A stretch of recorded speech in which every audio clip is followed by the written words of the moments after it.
Hello everyone, आज हम लोग स्टार्ट करने वाले हैं अपना चैप्टर नंबर 14 यानी कि सेमीकंडक्टर डिवाइसेस। अगर बात की जाए वेरियस बोर्ड्स की तो भाई वेरियस बोर्ड्स में ये चैप्टर जो है 8 मार्क्स में पूछा जाता है और 8 मार्क्स से लेकर 9 मार्क्स तक अलग अलग बोर्ड में एक्सटेंड कर दिया जाता है। चैप्टर बहुत आसान चैप्टर रहेगा, थ्योरेटिकल चैप्टर है और उसमें कुछ खास न्यूमेरिकल्स नहीं होते हैं, तो हमारा ये मार्क्स गेनिंग चैप्टर होता है, काफ़ी आसान चैप्टर रहेगा। और सेमीकंडक्टर डिवाइसेस क्या हैं, इनको जानने से पहले हमारा मेन मोटिव है कि भाई सेमीकंडक्टर्स क्या हैं और सेमीकंडक्टर्स क्या है, इसको हम लोग आज यानी कि चैप्टर नंबर 14 के लेक्चर नंबर 1, ये हमारा लेक्चर नंबर 1 रहेगा, इसमें हम डिटेल डिस्कशन करेंगे कि भाई सेमीकंडक्टर्स क्या होते हैं, क्या मटेरियल्स हैं। इसको सीखने के लिए सबसे पहले मैंने यहाँ पर कुछ मटेरियल्स का क्लासिफिकेशन किया है, जिससे आप लोग बेहतर समझ पाएंगे इनिशियल पॉइंट ऑफ व्यू से कि भाई सेमीकंडक्टर्स क्या हैं। तो स्टार्ट करते हैं सबसे पहले मेटल्स के साथ। भाई मेटल्स क्या है? मेटल्स जैसे कि कॉपर, जैसे कि आयरन, जैसे कि जिंक, एल्यूमिनियम, ये वो मटेरियल्स होते हैं जो इजीली खुद में से इलेक्ट्रिक करंट को फ्लो करा देते हैं।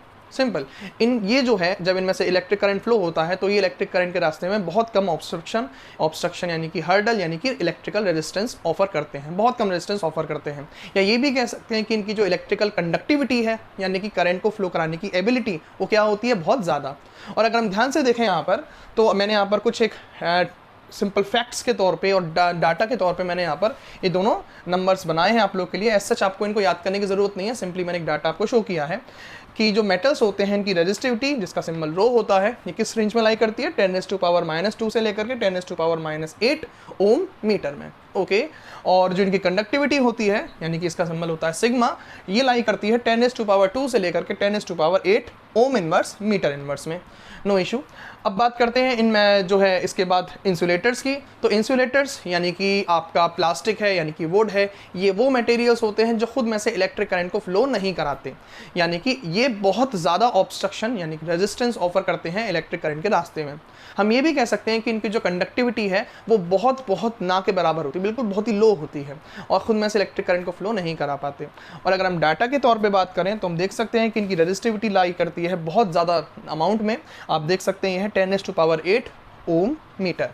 और बात करें कंडक्टिविटी तो आप देख सकते हैं कंडक्टिविटी जो है वो कंडक्टिविटी इनकी लाई कर रही है 10⁻⁻8 ओम इनवर्स मीटर इनवर्स। अगर आपको रेजिस्टिविटी दी है तो कंडक्टिविटी कैसे निकालेंगे? याद करिए, सिंपल रेसिप्रोकल करके। तो आप रेसिप्रोकल कर देंगे तो आपकी कंडक्टिविटी आ जाती है, रेजिस्टिविटी नहीं आती।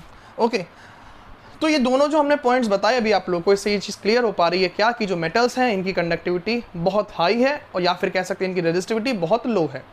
लेकिन अगर बात करें जो इंसुलेटर्स हैं, इनकी कंडक्टिविटी बहुत ज़्यादा लो है और इनकी रेजिस्टिविटी यानी करंट के रास्ते में डाली गई रुकावट बहुत ज़्यादा है। ठीक है, अगर बात की जाए यहाँ पर सेमीकंडक्टर्स की, तो सेमीकंडक्टर्स वो मटेरियल्स हैं जिनकी रेजिस्टिविटी लाई करती है मेटल्स और इंसुलेटर्स की बीच में, या फिर इनकी कंडक्टिविटी, सेमीकंडक्टर्स की कंडक्टिविटी लाई करती है मेटल्स और इंसुलेटर्स के बीच में। तो बात की जाए सेमीकंडक्टर्स की रेजिस्टिविटी और कंडक्टिविटी के टर्म्स में, तो हम कह सकते हैं ये जो सेमीकंडक्टर्स हैं, सेमीकंडक्टर्स वो मटेरियल्स हैं, these are the materials whose resistivity और conductivity lies between the range of metals and insulators. इनकी रेजिस्टिविटी और जो इनकी कंडक्टिविटी है वो लाई करती है सेमीकंडक्टर्स की जो कंडक्टिविटी है और जो सेमीकंडक्टर्स की रेजिस्टिविटी है वो लाई करती है मेटल्स और इंसुलेटर्स की रेजिस्टिविटी और कंडक्टिविटी की रेंज के बीच में। बहुत सिंपल है भाई, ये आप देख सकते हैं ये रेंज लाई कर रही है इन दोनों, इनकी जो रेजिस्टिविटी की रेंज है वो आपकी इस रेंज, इन दोनों की रेंज के बीच में लाई करती है, और जो इनकी कंडक्टिविटी की रेंज है वो भी आपकी मेटल्स और ये इंसुलेटर्स की कंडक्टिविटी की रेंज के बीच में ही लाई कर रही है। तो सबसे पहले मेरा पॉइंट यही था कि सेमीकंडक्टर्स क्या है। अगर आपसे कोई एक्सटर्नल एग्जामिनर पूछता है तो आपको कंडक्टिविटी और रेजिस्टिविटी के टर्म्स में उसे आंसर देना है क्या, कि ये वो मटेरियल्स हैं जिनकी कंडक्टिविटी और रेजिस्टिविटी लाई करती है मेटल्स और इंसुलेटर्स की रेंज के बीच में। इसके बाद डिस्कस करते हैं कि और फर्दर डिटेल में कि सेमीकंडक्टर मटेरियल क्या होते हैं, उसके बाद फिर थोड़ा सा और आगे बढ़ेंगे इंट्रोडक्शन पॉइंट ऑफ व्यू में। तो चलिए अब थोड़ा सा और जान लेते हैं सेमीकंडक्टर मटेरियल्स के बारे में। ओके, सो पहला वाला पॉइंट कहता है आपके सामने कि भाई सेमीकंडक्टर्स के पास बहुत ज़्यादा रेजिस्टिविटी होती है एज़ कम्पेयर टू मेटल्स, लेकिन इनकी रेजिस्टिविटी इंसुलेटर्स के कंपैरिजन में लो होती है। Semiconductors have very high resistivity as compare to metals but lower resistivity as compare to insulators. तो ये तो हमने शायद थोड़ी देर पहले भी वाला पॉइंट डिस्कस किया था। दूसरा वाला पॉइंट देखते हैं भाई कि जो सेमीकंडक्टर्स के पास less number of free charge carriers होते हैं। As compare to metals. अगर मेटल्स की बात करेंगे तो मेटल्स के पास काफ़ी सारे फ्री इलेक्ट्रॉन्स होते हैं पर यूनिट वॉल्यूम, मतलब number density of charge carriers जो मेटल्स के पास होते हैं वो बहुत ज़्यादा होते हैं।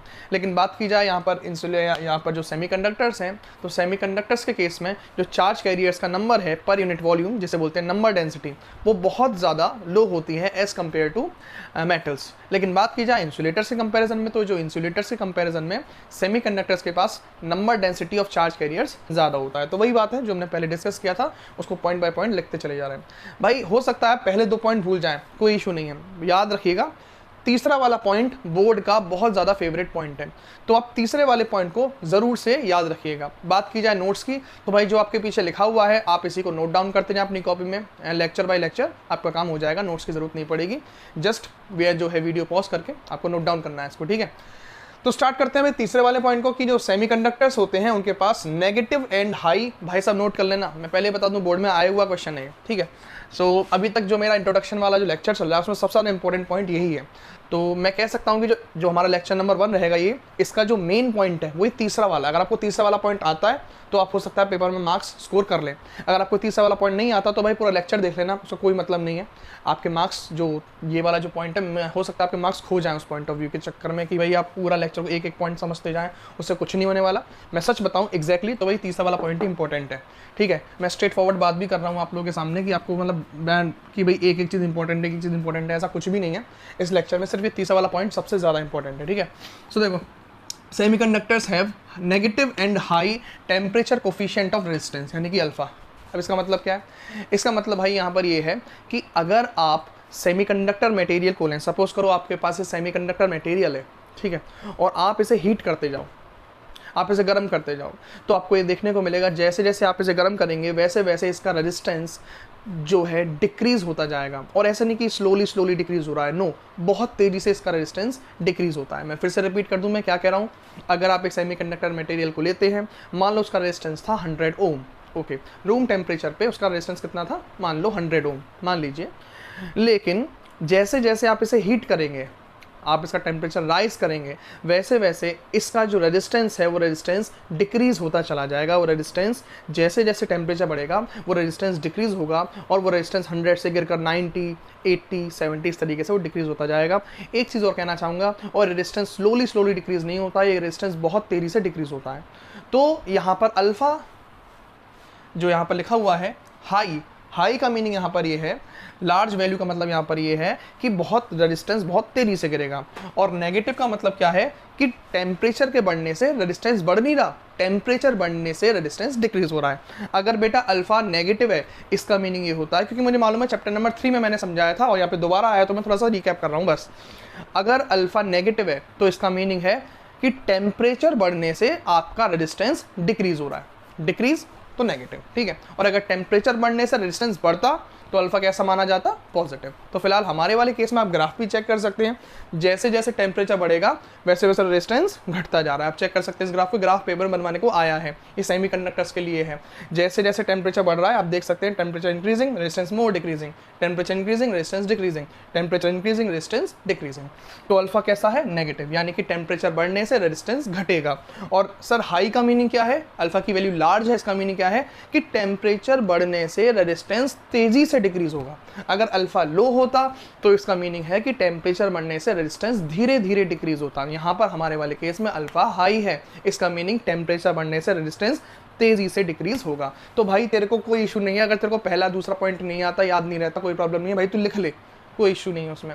लेकिन तीसरा वाला पॉइंट तेरे को मुंह ज़बानी याद होना चाहिए, बोर्ड ने ये भी पूछा है, बोर्ड ने ये भी पूछा है, बहुत इंपॉर्टेंट है।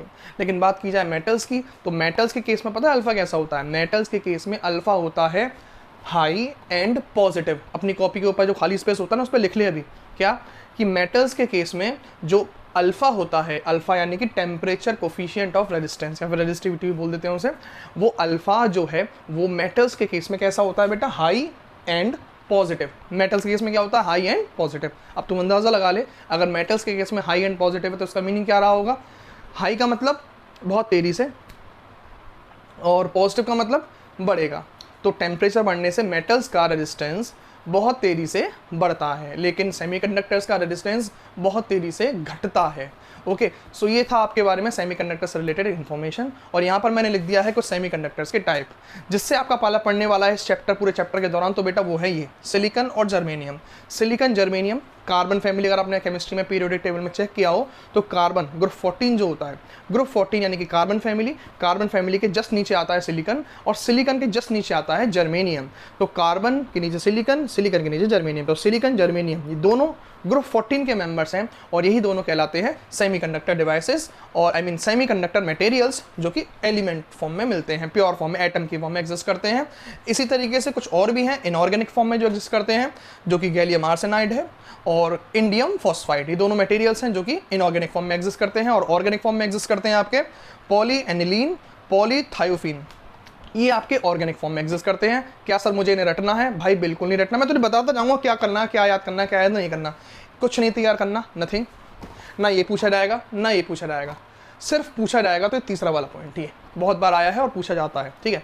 सो अभी हमने यहाँ पर डिस्कस किया, इसके बाद और भी कुछ डिस्कस करना है। हाँ, एक पॉइंट और बता देता हूँ कि सेमीकंडक्टर मटेरियल क्यों इतने फेमस है आज के टाइम पे, सेमीकंडक्टर मटेरियल्स का इतना क्यों यूज़ होता है। तो सुनो, अगर बात की जाए हमारे पास आज का पूरा इलेक्ट्रॉनिक्स की, तो पूरी इलेक्ट्रॉनिक्स जो आप जो है फ़ोन्स चलाते हैं, लैपटॉप चलाते हैं, टैबलेट्स यूज़ करते हैं, और आपका टीवी के रिमोट रहे, एसी के रिमोट रहे, सारे में जो हमारे इलेक्ट्रॉनिक आइटम्स होते हैं, इन सभी में सेमीकंडक्टर्स का यूज़ होता है। क्यों? मैं आपको अभी जस्ट एक ब्रीफ प्रोवाइड कर रहा हूँ, आगे से डिटेल में भी डिस्कस करेंगे। सेमीकंडक्टर मटेरियल्स के पास एक बहुत ही ज़्यादा, बहुत ही कह सकते हैं बहुत ही इंपॉर्टेंट एक प्रॉपर्टी होती है। क्या प्रॉपर्टी होती है? कि जो सेमीकंडक्टर मटेरियल्स होते हैं ना, वो हमको एक जो है पावर प्रोवाइड करते हैं। क्या?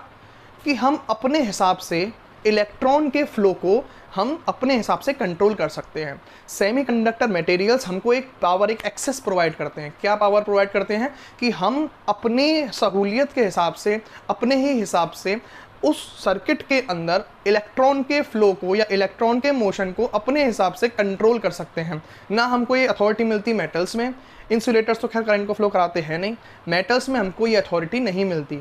हमें सिर्फ ये अथॉरिटी मिलती है सेमीकंडक्टर्स के, इसमें अपने हिसाब से हम काम करवा सकते हैं, इलेक्ट्रॉन्स को अपने हिसाब से मूव करवा सकते हैं।